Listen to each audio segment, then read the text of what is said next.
Sveiki! Mans vārds ir Vita Solo, un es nāku šodien ar jums aprunāties tātad par jau mums aktuālajām un iesāktajām psiholoģijas tēmām. Un šodien es gribu izskaidrot vairāk, kā tad tas darbojās, šis darbs ar negatīvām pārliecībām, atbrīvošanās no šī liekā, no tā čemodāniņa, kas ir paņemts līdz no pagātnes, ar visām šīm zemapziņas programmām. Es gribu tātad atkal un atkal runāt par to, atbildēt uz jūsu jautājumiem un skaidrot vairāk, kā tad tā sistēma darbojās un kā tas notiekās. Tātad, izklausās, ka tas ir viegli. Un tas, ko es skaidroju, tātad teorijā tas it kā ir vienkārši un saprotami. Bet, protams, ka dzīvē un praksē tas nenotiek tik vienkārši. Tad sākumā vispār cilvēkam ir jāapzinās un jāierauga, kas tad ar viņu patiesībā notiek. Kas tad ir tās negatīvās pārliecības, kas viņam traucē, un pēc tam ar tām ir jāstrādā un jāatbrīvojās no tām. Un tad kāds ir šis ceļš, lai saprastu, kas tad notiek, kas ir šīs pārliecības, lai tās atpazītu, lai tās saprastu un lai atbrīvotos no tām. Tas principā ir diezgan ilglaicīgs darbs. Tas bieži vien nenotiek vienā dienā. Tas ir saistīts ar apzinātību, ar sevis vērošanu, ar iedziļināšanos un ieskatīšanos sevī. Un tiešām ar tādu padziļinātu darbu ar sevi un saviem iekšējiem procesiem. Tātad pirmais posms tajā visā ir vērot sevi šodien. Vērot sevi šodienā, skatīties, kas tad ar mani notiek, kas ir tā dzīve, ko es dzīvoju, kas ir mani ieradumi, kas ir mani paradumi, kas ir tas, kā es darbojos, cik produktīvi es darbojos, kāds ir mans raksturs, kāda ir mana personība, kas tajā ir ok un kas tajā nav ok, un atceramies tātad to, ka ir lietas, kas tev būs ok, bet citiem nebūs ok, un ir lietas, kas būs otrādāk. Tātad, kas vienam ir ar plusa zīmi, citam varbūt ar mīnusa zīmi. Mēs katrs pats iedodam šīm lietām, notikumiem, un dažādiem procesiem un cilvēkiem vērtību un savu redzējumu, balstoties uz to, kādas tad ir mūsu iekšējās pārliecības par to, kas ir pareizi, kas ir nepareizi, kas ir labi, kas ir slikti. Bet tas galvenais jautājums, kas sev ir jāuzdod, ir, kā es ar to jūtos. Vai man tā ir ok? Un ja tev tā ir ok, bet kādam citam tas neliekās ok, tad tu vari palikt pie tā, kāds tu esi, kā tu dzīvo, un turpināt tādā pat veidā. Ja tev nav ok, un citiem varbūt liekas, viss ir ok, viss kārtībā, bet tu vēlies tajā kaut ko mainīt, tad, protams, ka tas ir tavs darbs un tava atbildība ar to strādāt un to mainīt.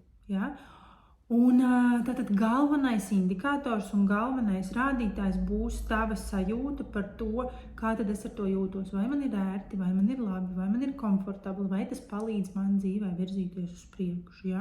Vai tas palīdz man veidot labākas, veiksmīgākas, laimīgākas, harmoniskākas attiecības ar līdzcilvēkiem.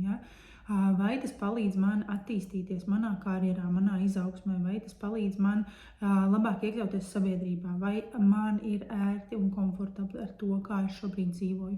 Ja atbilde ir nē, tad šeit ir tā vieta, kur ar to ir jāstrādā un jāmaina. Tātad jāsaprot, ko tad ar to darīt. Vai nu jāmaina, vai nu vienkārši varbūt dažkārt jāpieņem kaut kāda šķautne sevī, un jebkurā gadījumā pat, ja mēs ejam uz izmaiņām, pirmais solis ir realitātes pieņemšana, šī brīža, tās situācijas, kur ir šobrīd esošās situācijas pieņemšana, un pēc tam strādājam ar to, lai to mainītu, ja tas ir nepieciešams. Tātad caur šīs dienas realitāti, caur to, kas šobrīd notiek tavā dzīvē, tu saproti, vai tev ir ok, vai tev nav ok. Ok, pieņemsim, ka tātad nākamais punkts ir nav ok. Šādi vairs nedara, šādi vairs nepatīk, gribu kaut ko mainīt, gribu savādāk, nav vairs komfortabli. Ok, labi, tad tālāk dodamies un skatāmies uz to, kā tad tas ir izveidojies un no kurienes tas nāk.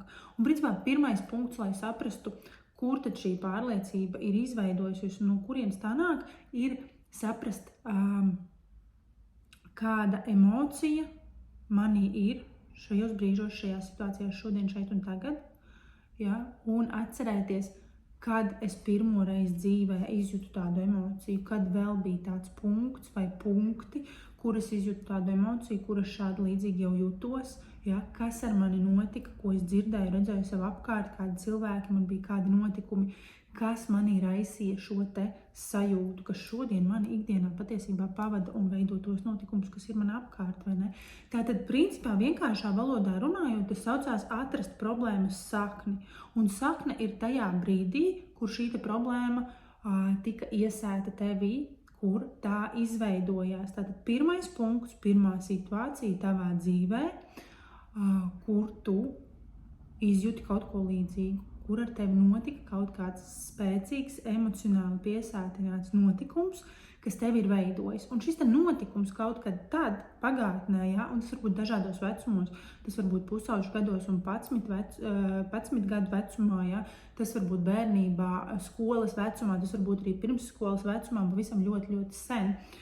Un atceroties šo te notikumu, atceroties šo te visu, kas tajā brīdī ir bijis, tātad var saprast, kādas pārliecības tajā brīdī veidojās. Ja? Tātad tas var būt jebkas, kas tev šobrīd traucē. Man vienmēr ar visu ir pašam jātiek galā. Es nekad nedrīkstu uzticēties cilvēkiem. Tas var būt raudāt ir slikti, dusmoties ir slikti. Tas var būt, ka visi vīrieši ir kretīni vai visas sievietes ir maitas, ja, un tā tālāk. Un, tur var būt ļoti, ļoti daudz šīs pārliecības, kas kādreiz kaut kad ir izveidojušās. Un viņas traucē, ja, dažas no tām traucē izveidot veselīgas attiecības vai vispār ieiet tajās. Ja. Dažas no tām traucē vispār uzticēties cilvēkiem un pasaulē kā tādai. Dažas no tām traucē varbūt tās arī nopelnīt naudu vai realizēties savā karjerā. Ja? Citas no tām traucē veidot veselīgus ieradumus savā ikdienā un tā tālāk, un tās ir ļoti daudz un sakrājušās. Ja? Un tās ir veidojušās, principā, kā pērlītes krellītē, viņas ir sakrājušās daudz, bet tā viena pirmā ir visspēcīgākā. Pārējās ir tikai jau apstiprinājušas to vienu pirmo, un tā ir kļūst ļoti, ļoti stingra un līdz šodien ir atvedusi tev līdz tam, kā tu šodien dzīvo. Ja? Tāpēc tas uzdevums ir skatīties to pirmo reizi izdzīvoto šo te emociju, kādreiz, kas ir bijusi, un tad to analizēt un iet tai cauri. Un tas, kas tajā situācijā ir noticis, jā, viens ir izveidojušās kaut kādas pārliecības, kaut kādas domas, kas vēl joprojām šodien tevi vada un veido tavu dzīvi. Bet šīs te domas un šīs te pārliecības nāca caur emocijām, caur spēcīgām emocijām, kas bija tajā brīdī. Un uzdevums ir izdzīvot šīs te emocijas, atkal atgriezties tajā notikumā, atļaut sev tur atgriezties. Jā, tas var būt sāpīgi, jā, tas var būt nepatīkami, jā, tas var būt bailīgi, jā, tas var raisīt daudz dusmas vai skumjas, jā, vai dažādas citas spēcīgas emocijas. Bet tikai atgriežoties tajā vietā, var to vietu, tā teikt, izārstēt. Ja? Tā ir, principā, ja mēs salīdzinām tāpat kā ķermenī, tā ir brūce, kas kādreiz ir iegūta un iespējams nav līdz galam apstrādāta un visu dzīvi turpina strutot un sāpēt. Ir uzdevums to atvērt, apstrādāt, atbrīvot no visa, kas tajā ir sakrājies un ļaut tai sadzīt. Tieši tāpat tās arī psiholoģiski. Ir svarīgi atgriezties tajā situācijā, tajā notikumā, izdzīvot to vēlreiz, izanalizēt, atlaist šīs emocijas, ja, un tad ļaut sev iekšēji dziedināties un lēnām sadzīt. Tāpēc es saku, ka tas nav vienas dienas jautājums. Jā, vienā dienā tu varbūt var to ieraudzīt, atpazīt, atcerēties un ieiet tajā, pieskarties tai. Ja? Bet vienā dienā šīs lietas nesadzīs, tam ir vajadzīgs laiks. Un darbs, ko tu vari darīt, tā tad izdzīvot šīs emocijas. Un izdzīvot šīs emocijas nozīmē atkal apskatīt šo situāciju, atgriezties tajā, saprast, kas tajā ir noticis un iespējams paskatīties uz to no citiem skatu punktiem. Jo bieži vien tieši šie emocionālie notikumi, šīs tā saucamās psiholoģiskās traumas, ja, viņas ir tāda kā iestrēgšana vienā vietā, vienā skatu punktā. Un tieši tas nozīmē, ka tā ir trauma.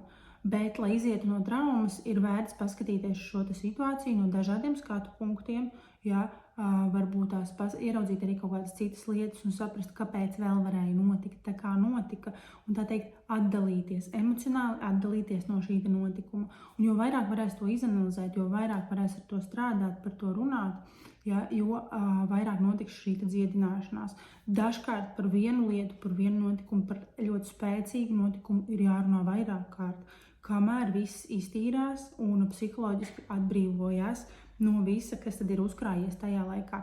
Jā, tas var paņemt laiku, jā, bet tas ir vienīgais, kā tu vari ar sevi strādāt un kā tu vari sevi dziedināt. Un tad izdzīvojot to visu, pakāpeniski notiek šī dziedināšanās un atbrīvošanās no šīm te emocijām, un šī bilde sāk izskatīties savādāk. Pēkšņi sāk rasties sajūta, ka tu it kā skaties no augšas uz to situāciju, ja, ka tā vairs tik ļoti nav par tevi, ka tā vairs nesāp.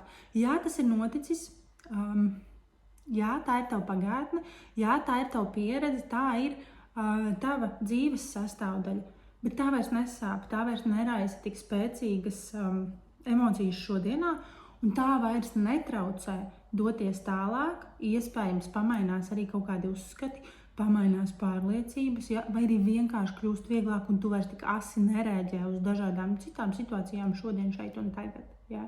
Jo tā emocija ir kļūsi vājāka, viņa vairs nav tik spilgta, tik sāsināta, ja, vairs tā vieta emocionāli, psiholoģiski nesāp, jo viņa ir iztīrīta, un no tā negatīvā tātad cilvēks ir atbrīvojies. Un